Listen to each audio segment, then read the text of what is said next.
深夜11點45分，黑色的轎車緩緩駛進了位於台北市內湖區的一棟高級住宅大樓地下停車場。車子在專屬的車位上穩穩停妥，引擎熄滅的瞬間，車廂內原本就被壓抑的變形的空氣，仿佛在一瞬間凝固成了實體。闕恆源解開安全帶，沒有看身旁的舒文瑜一眼，伸手拉開車門，便自行下了車。舒文瑜坐在副駕駛座上，聽住那聲沉重而沉悶的關車門聲，心口像是被什麼重物狠狠撞擊了一下。他看着闕恆源大步走向電梯間的挺拔背影，深吸了一口氣，努力壓制住眼眶裡打轉的酸楚，這才拿好自己的皮包，快步開門下車追了上去。電梯內明亮的有些刺眼的日光燈管散發着細微的嗡嗡聲，兩個人並肩站住，中間卻隔了足足有半個人的距離。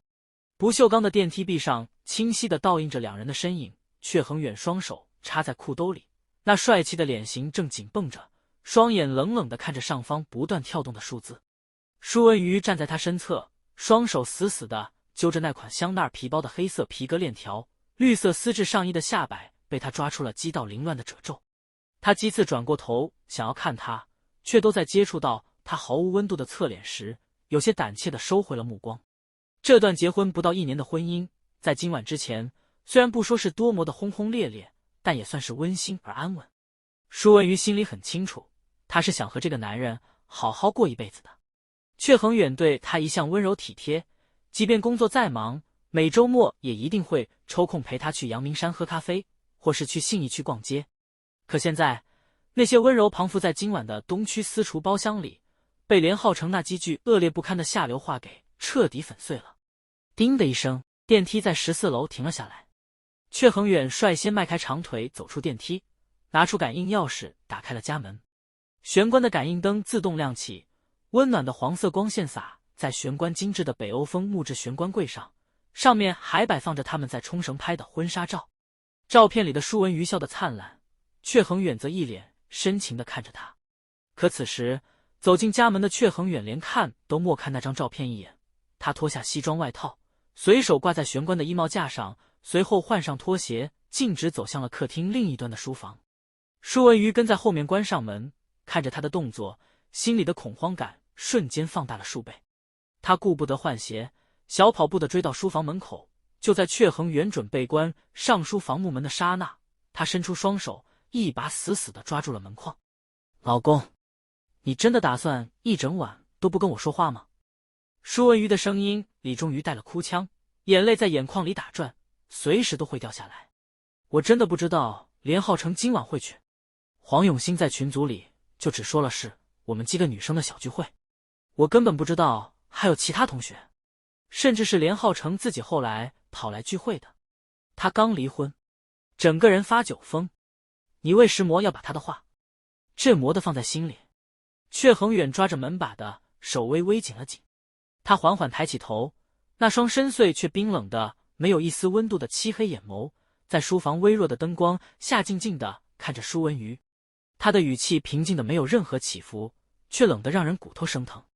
舒文瑜，這是我第一次，也是最後一次跟你說這件事。闕恆源的聲音很低，在安靜的深夜裡顯得格外清晰。我生氣，不是因為你過去跟誰交往過，也不是因為你跟誰談了4年的戀愛。每個人都會有過去，我從來沒有過問，是因為我尊重你，也信任你。他說到這裡，嘴角勾起一抹極其諷刺的冷笑，那雙直勾勾盯着舒文瑜的眼睛裡閃過一絲壓抑的極深的痛苦。但我不能接受，在我的面前，我的妻子被另一個男人摟着腰，摟着肩膀，被別的男人用那仲夏流渣髒的話當眾羞辱。而我的妻子第一反應不是推開他，也不是賞他一巴掌，而是跟我說他喝醉了，他剛離婚心情不好，試圖替他找借口，替他做掩飾。你是在維護他的尊嚴，還是在挑戰我的底線？舒文瑜的臉色在這一瞬間變得慘白如紙，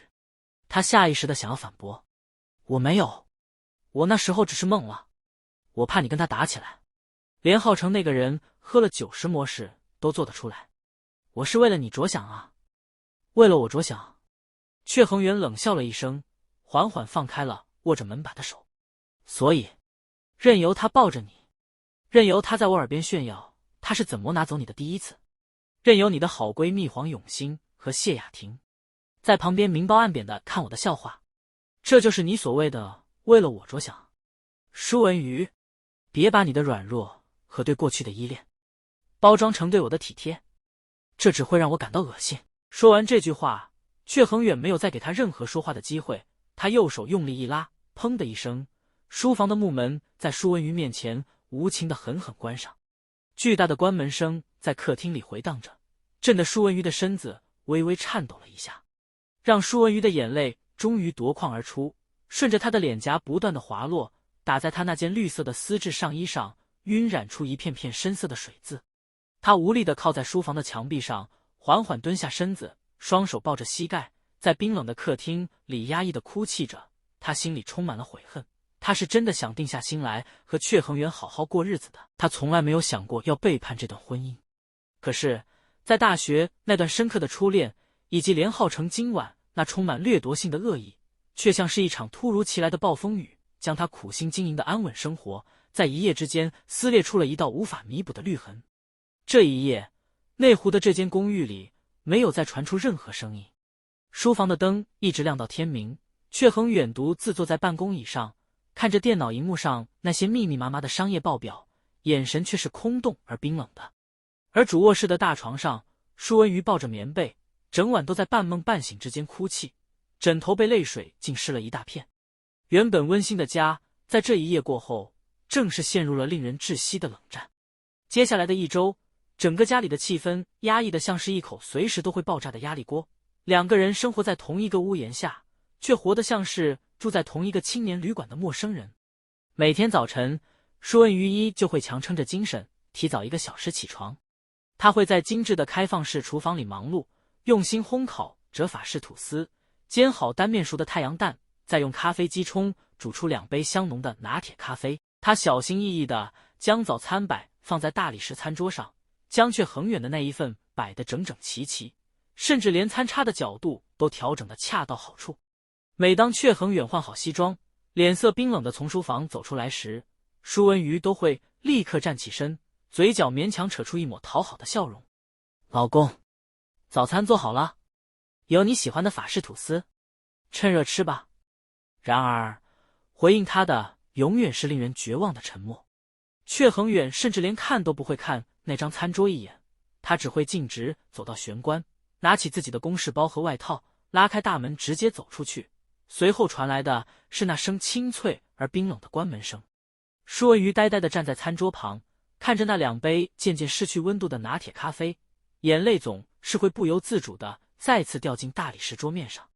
他不明白，為什麼自己都已經這樣低聲下氣地認錯、討好了，闕恆遠卻還是連一次說話的機會都不願意給他。他心中的挫折感與委屈，隨着時間的推移，漸漸演變成了一種難以言喻的焦慮。為了逃避家裡這種讓人快要發瘋的壓抑低氣壓，舒文瑜將所有的精神寄託都放在了那通在深夜高架橋上接到的錄取通知電話上。那間對外宣稱是規模龐大的外商投資公司，效率極高，在周4傍晚便傳來了正式的人事報到通知信，要求他下周1早上9點準時前往位於信義計劃區核心地段的高級寫字樓報到。看着手機熒幕上那封排版精美、字裡行間充滿了專業感的人事信函，舒文瑜坐在空無一人的客廳沙發上，深深地吐出了一口氣。他看着窗外內湖科學園區閃爍的霓虹燈，心裡暗暗發誓，一定要在這家新公司裡好好表現。他想着，只要自己能在事業上有所成就，證明自己的能力，賺到更多的薪水，也許就能替這個家帶來一些改變。只要他迎來了全新的生活規劃，迎接了新的職場環境，或許闕恆遠看到他的努力和改變，心中的那股怒氣就會漸漸消散，兩人的關係也能重新回到過去那種甜蜜的軌道上。此時的舒文瑜清澈的眼神裡閃爍着對未來的渴望與期待，他是真的想透過這份新工作來挽回這段婚姻。可他此時無論如何也想不到，命運在這一刻早就已經在他看不見的黑暗角落裡為他掘好了一個將會把他徹底吞噬的無底深淵。而那封被他視為救命稻草的人事報道信，其實卻是一張包裝的美輪美奐的通往地獄的邀請函。週五的下午，台北的天空顯得有些陰沉。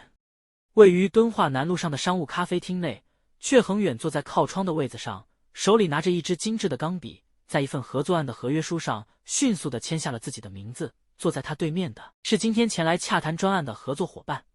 坐在他對面的正是知名設計公司的負責人江瑞宇。江瑞宇今天穿着一件利落的灰色襯衫，整個人散發着成熟幹練的氣息。他接過闕恆遠遞回來的合約書，仔細翻看了一下簽名，隨後笑着伸出了右手。闕先生，合作愉快。這次的內湖商辦設計案交給我們團隊，你絕對可以放心。闕恆遠與他握了握手，臉上的神情依然帶着一種淡淡的疏離與沉着。江先生客氣了，你們公司的口碑在業界一直很好，